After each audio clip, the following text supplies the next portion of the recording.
इन सब दुख दर्द से बाहर निकल। ये रोना सबने लगा रखा है। तुम होटल ताज में भी चले जाओगे मुंबई में, वहाँ पे भी लोग बस स्क्रॉल ही कर रहे हैं। बर्थडे सेलिब्रेशन सारी चीज़ों में उलझे रह जाओगे। लेकिन उन अच्छे लोगों के साथ कभी अच्छा नहीं हुआ इस दुनिया में। सच्चाई दिखाई नहीं, किसी ने कभी सच्चाई बताई नहीं। क्योंकि गुलाम कैसे बनाओगे? एक मिडिल क्लास व्यक्ति को जीवन के हर पॉइंट पे दुख मिला, इतनी मेहनत करी, इतनी ईमानदारी करी, अपना सब कुछ एक तरफ कर दिया उस काम को करने में, आस्था बनाने में, मेहनत से काम करने में, ईमानदारी से बच्चों को बड़ा करने पढ़ाने में, अच्छी जॉब लेने, नौकरी करने, बिजनेस करने में, सब ईमानदारी से करने में। फिर जब समझ आया कि वो बेईमान आदमी कैसे भी पैसे कमा के किसी भी तरीके से कुछ भी करके निकल जाता है, जब सामने से पता होता है, सबको पता होता है, सबके बारे में पता होता है कौन कहाँ से क्या करके कैसे निकल कर आए। फिर लगता है, मन में एक शंका आती है कि उस समय मुझे जो मौका मिला था, काश मैं भी वो कर लेता। सोशल मीडिया ने मुझे इतना कुछ बेचा, इतना मेरा समय का फ़ायदा उठाया, इतनी चीज़ों में मुझे उलझा के रखा, इतने समाज ने मुझे नई नई टिप्पणियाँ दी, चीज़ें बताए, क्या सोचना है तेरे को, मीडिया ने तेरे को इस जगह पे इन्फ्लुएंस किया, इतना सब कुछ किया। काश मैं उस समय में ये चीज़ें समझ गया होता। मीडिया ने मुझे कैसे परफेक्ट वर्ल्ड बेचा। 6 बजे उठ के जॉब करने जा रहा है, मेहनत कर रहा है, तैयार होके आके हार्ड वर्क कर रहा है, अपने मेहनत, अपने भी प्रोजेक्ट पे काम कर रहा है, अपनी चीज़ों में भी काम कर रहा है। जब बेची मीडिया ने ये सारी चीज़ें, तब लगा कि यार यही तो लाइफस्टाइल है, इसी बंदे को तो एडमायर करना पड़ेगा। इसने उस उम्र में जाके ये समाधि ले ली थी, इसने उस उम्र में जाके ये पा लिया था, ये चीज़ें फॉलो करी थी।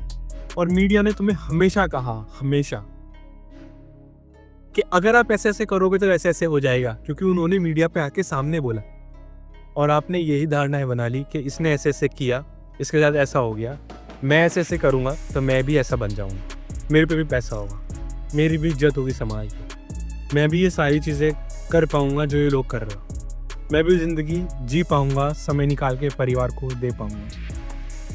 पर किसी ने कभी सच्चाई दिखाई नहीं, किसी ने कभी सच्चाई बताई नहीं। क्योंकि गुलाम कैसे बनाओगे? उन्हें कौन देखेगा अगर सब जाग जाएंगे? कितनी मूवीज़ रिलीज़ होती हैं, कितनी मूवीज़ रिलीज़ होती हैं जो टारगेट की जाती है हमेशा मास को, एक ऐसी जनता को जो 80 से 90% इस देश में है। और ये सबसे ज़्यादा उनके लाइफस्टाइल से रिलेट करेगी। और ये मूवीज़ उनको एंटरटेनमेंट तो इतना ज़्यादा देगी कि वो जो ज़िंदगी बिल्कुल वो रिलेट कर पाएँ, ऐसी छोटी छोटी बातों पे हंस पाएँ, ऐसी छोटी छोटी चीज़ें रिलेट कर पाएँ, समझ पाएँ। और वो डायलॉग, वो स्टाइल, वो ओवर एक्टिंग, वो एक्टिंग, ये सब ऐसे बेचा जाएगा ना। वहीं एक दूसरी साइड की वीडियोस ऐसे रिलीज़ होंगी जो बहुत कम लोगों तक पहुंच पाएंगी, क्योंकि उन मूवीज़ का उद्देश्य लोगों को जगाना है, एक लोगों को पर्सपेक्टिव देना। जगाने से मेरा मतलब ये है कि उन्हें एक अवेयरनेस ये क्रिएट करनी है कि तुम क्या कर रहे हो अभी जो तुम्हें खुद को नहीं पता, और तुम क्यों कर रहे हो अभी, इन वजहों से तुम वो चीज़ें कर रहे हो। ऐसी बहुत अच्छी मूवीज़ आई, पर वो कभी भी मास को टारगेट नहीं कर पाई, वो मास से रिलेट नहीं कर पाई, क्योंकि मास हमेशा इन्फ्लुएंस होता रहा। उसके अंदर का ये खालीपन कभी भरा ही।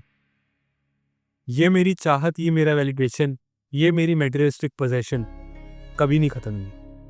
उनको टारगेट जब करा मासेस ने, तो मास की मूवीज़ वो मूवीज़ हिट हुई जिन्होंने मास को टारगेट किया। और जो मूवीज़ एक पर्सपेक्टिव शेयर कर रही थी, एक सोचने का तरीका बेच रही थी, दिखा रही थी इंसान को, वो इंसान को कभी समझ ही नहीं पाया, क्योंकि उसकी इंटेलिजेंस इतनी पिछड़ गई थी उस समय तक कि वो चाह कर भी नहीं सोच पाया, वो चाह कर भी नहीं स्टेप उठा पाया, क्योंकि उसके 40 साल का ईगो उसको ये कह रहा है कि ये क्या मूवी है, ऐसा थोड़ी होता है, बाकी सब जो कर रहे हैं वो मूर्ख हैं, बाकी सब जो जी रहे हैं ज़िंदगी वो सब पागल हैं। उस मूवी ने ये पर्सपेक्टिव अगर दिया तो इंसान पे ये सवाल उठा जब उसने दूसरे से शेयर किया, हाँ भाई, तेरे को बहुत पता है, तू आजकल का नया है, तूने तो बहुत ज़िंदगी देखी है, हम तो 40 साल से जी रहे हैं, हमें कुछ पता ही नहीं।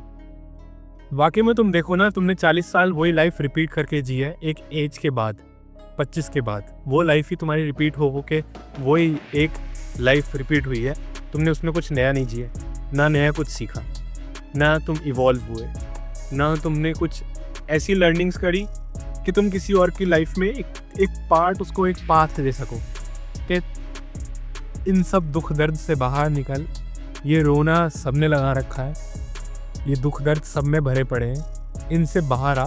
तेरा दुख दर्द कोई कभी नहीं समझेगा, कोई भी कभी नहीं समझेगा। तो इन सबसे रोना में कुछ नहीं होने वाला।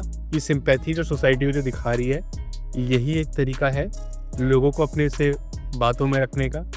और बहुत सीधे सीधे लोग हैं, तुम्हें मिल जाएंगे, बहुत अच्छे लोग हैं, बहुत अच्छे लोग हैं जो तुम्हें सब कुछ देने के लिए तैयार बैठे हैं। अपना पैसा, ज़रूरत पे कभी भी रात के 2 बजे भी तुम्हें खड़े होने के लिए तैयार हैं। लेकिन उन अच्छे लोगों के साथ कभी अच्छा नहीं हुआ इस दुनिया में, क्योंकि जब उन अच्छे लोगों को थोड़े तेज लोग मिल गए जो इस्तेमाल कराना सीख गए उनका, उतने ही रुपए में 10 काम फालतू करा लिए उन्हीं पैसों।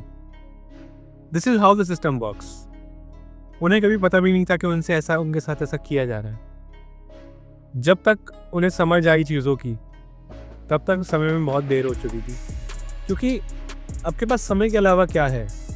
ये उम्र है, धीरे धीरे बीतती जाएगी, दिन बाय दिन, दिन के बाद दिन आएगा, समय बदलता जाएगा, बर्थडे सेलिब्रेशन, सारी चीज़ों में उलझे रह जाओगे और समय निकल जाएगा, पता ही नहीं चलेगा कि तुम्हारे इस्तेमाल कहाँ पे हुआ, अच्छे लोगों ने तुम्हारे साथ कहाँ कहाँ दिया।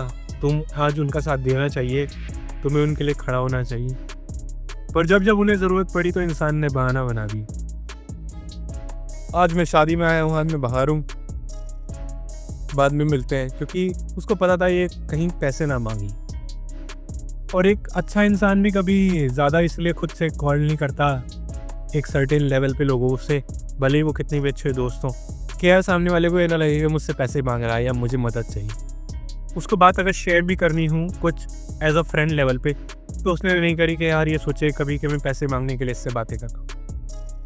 क्योंकि हमेशा इंसान में कुछ ना कुछ चाहत ऐसी रही कि कुछ चाहत के लिए ही मैं तेरे से कुछ कर रहा हूँ। मैं तेरे से अच्छी बातें इसलिए कर रहा हूँ कि मुझे तेरे से फॉलोवर चाहिए, सब्सक्राइब चाहिए, लाइक चाहिए, इसलिए मुझे ये ज्ञान दे रहा हूँ। मुझे बिल्कुल नहीं चाहिए।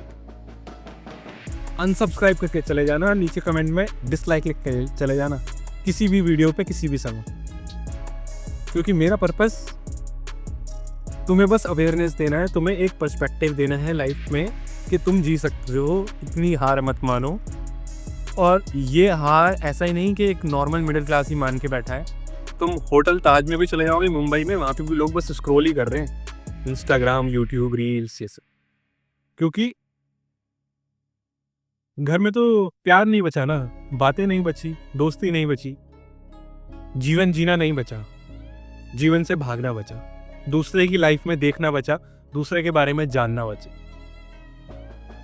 तो अगर इस वीडियो ने आपको कुछ पर्सपेक्टिव दिया होगा, कुछ पॉइंट्स आपके अंदर हिट किए होंगे, कुछ सोचने पे मजबूर किया होगा, वीडियो में बने रहने के लिए और लास्ट तक देखने के लिए thank you so much. I will see you in the next video.